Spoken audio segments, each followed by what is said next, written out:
नमस्कार छात्रों, बीए द्वितीय वर्ष प्रथम प्रश्न पत्र की इस कक्षा में आप सभी का स्वागत है।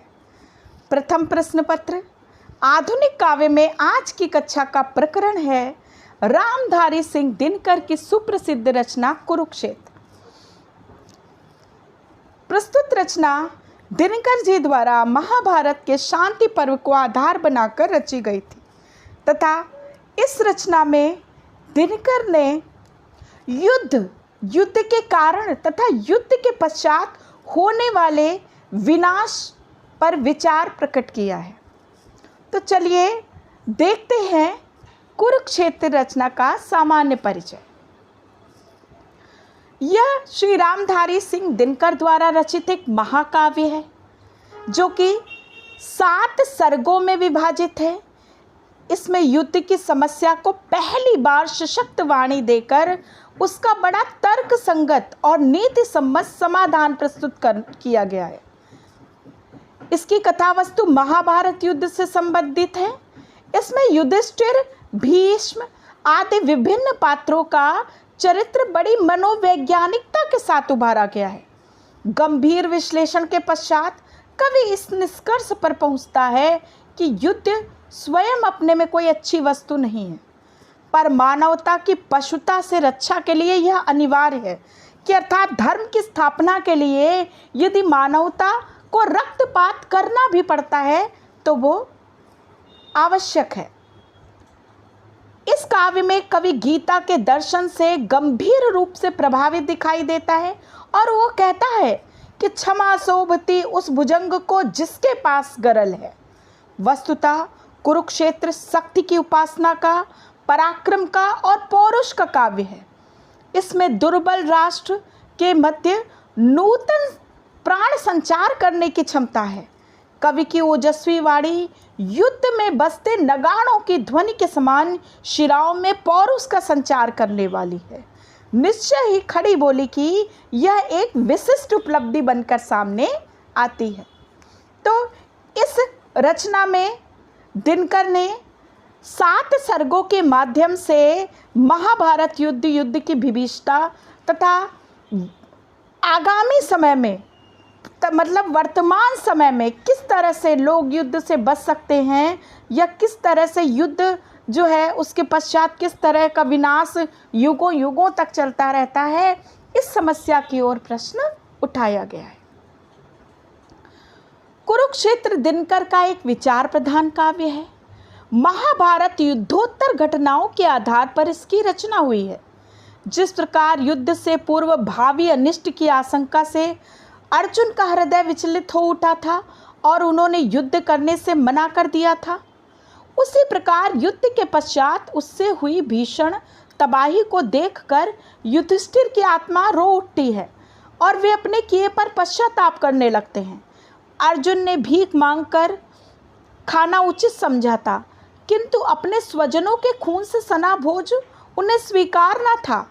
वे कहते हैं गुरून् हत्वा महानुभावान श्रेयोम श्रोक्तम भक्ष्यम पिहलोके हत्वार्थ कादमास्तु गुणिर्हैव भुजीन भोगान रुचिर प्रदिग्धाना। हूबहू यही स्थिति युधिष्ठिर की हो जाती है। वे कहते हैं ग्रहण करूं मैं कैसे बार बार सोचता हूँ, राज सुख लोहू भरी कीच का कमल हूँ। जानती कहीं जो परिणाम महाभारत का, तन बल छोड़ मैं मनोबल से लड़ता। कि अर्थात जो युद्ध के पश्चात की भीभत्सता है उसको देखकर युधिष्ठिर निराश हो जाते हैं। अब हम देखते हैं कि कुरुक्षेत्र जो है ये 7 सर्गों में विभाजित है। तो इसके प्रथम सर्ग में यदि हम देखें तो एक भयानक और पश्चाताप का दृश्य सामने आता है। इसी भीभत्सता को देखकर युधिष्ठिर उसी बात चिंतित और व्यग्र हो जाते हैं जिस प्रकार युद्ध पूर्व अर्जुन युद्ध के परिणाम को सोच कर के व्यग्र हो गए थे और श्री कृष्ण द्वारा गीता का उपदेश पाकर वे युद्ध के लिए तत्पर हुए थे। महाभारत के युद्ध के उपरांत कुरुक्षेत्र की भूमि शमशान सी बन गई थी।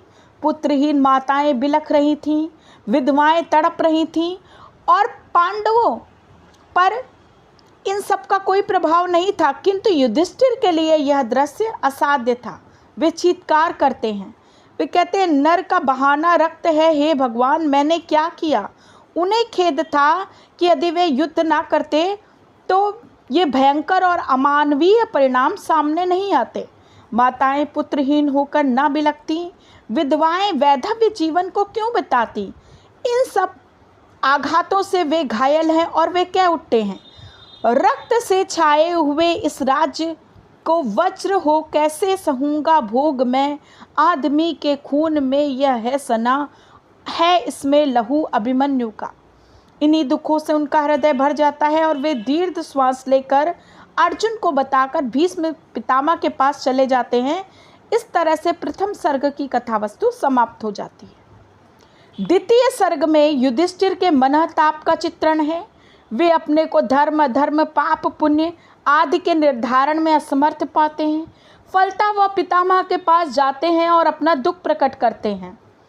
तो युधिष्ठिर और भीष्म दोनों पाप पुण्य के विषय में चिंतित और परिणाम शून्य दिखाई देते हैं। दोनों तप त्याग करुणा क्षमता आदि प्रवृत्तियों पर विश्वास प्रकट करते हैं। तो इस तरह से यह द्वितीय सर्ग की कथा वस्तु है। तृतीय सर्ग में युद्ध दर्शन की मीमांसा की गई है कि कौन सा युद्ध हितकारी है और कौन सी शांति अहितकर। इसकी व्यापक चर्चा भीष्म ने की है। वे कहते हैं कि अभी तक अपने अधिकारों की रक्षा करना प्रत्येक मानव का धर्म है। अधिकार हर कर्ता के सामने अहिंसक होकर शांति दिखाना अन्याय है, कायरता है। तो इस तरह से वे कहते हैं कि अन्यायियों अत्याचारियों का अंत घोर आवश्यक है और उनका हनन पुण्य है और यही शांति का संबल आधार है। क्षमा दया अहिंसा आदि समर्थों के शोभादायक गुण हैं, कायरों के नहीं। चतुर्थ सर्ग, इस सर्ग में भीष्म ने भारत के युद्ध के कारणों के निवारण प्रस्तुत किए हैं। उनके अनुसार इस युद्ध में विभिन्न प्रांतों के राजाओं ने कौरवों और पांडवों का समर्थन करते हुए अपनी आहुति दी थी। तो इस सर्ग में कभी हिंसावादी हो गया है, वह युद्ध का प्रबल समर्थन करते दिखाई देता है। पंचम सर्ग, इस सर्ग में कवि अपने अनुभव व्यक्त करता है कि द्वापर युग से वर्तमान काल तक सर्वत्र विनाश और हिंसा ही दिखाई देती है। विजय युधिष्ठिर का स्वागत करने को तैयार है, किंतु युधिष्ठिर उसके प्रति विराग भाव रखते हैं। तो वे कहते हैं कि कुरुक्षेत्र की भूमि नरपुंगव वीरों के शतों से भरी पड़ी है। तो इस तरह वे अनुभव करते हैं कि समूचा मानव उन्हें धिक्कार कर रहा है तथा युधिष्ठिर को अपने दुष्कर्मों पर ग्लानि होती है। युधिष्ठिर राज सिंहासन के लोभ की निंदा करते हैं। वे कहते हैं कि वह राज सिंहासन ही जड़ था, इस युद्ध का मैं अंत जानता हूँ। मन के द्रग की शुभ ज्योति हरी, इस लोभ में ही यह मानता हूँ। इसके पश्चात आता है षष्ठम सर्ग, जो कि बहुत ही महत्वपूर्ण स्थान रखता है संपूर्ण कुरुक्षेत्र की कथा वस्तु में। और षष्ठम सर्ग ही हमारे द्वितीय वर्ष के पाठ्यक्रम में रखा गया है। तो षष्ठम सर्ग के अंतर्गत आधुनिक युग की समस्याओं, अमानवीय रचनात्मक प्रवृत्तियों तथा कोरे मानसिक उत्थान की निंदा की गई है।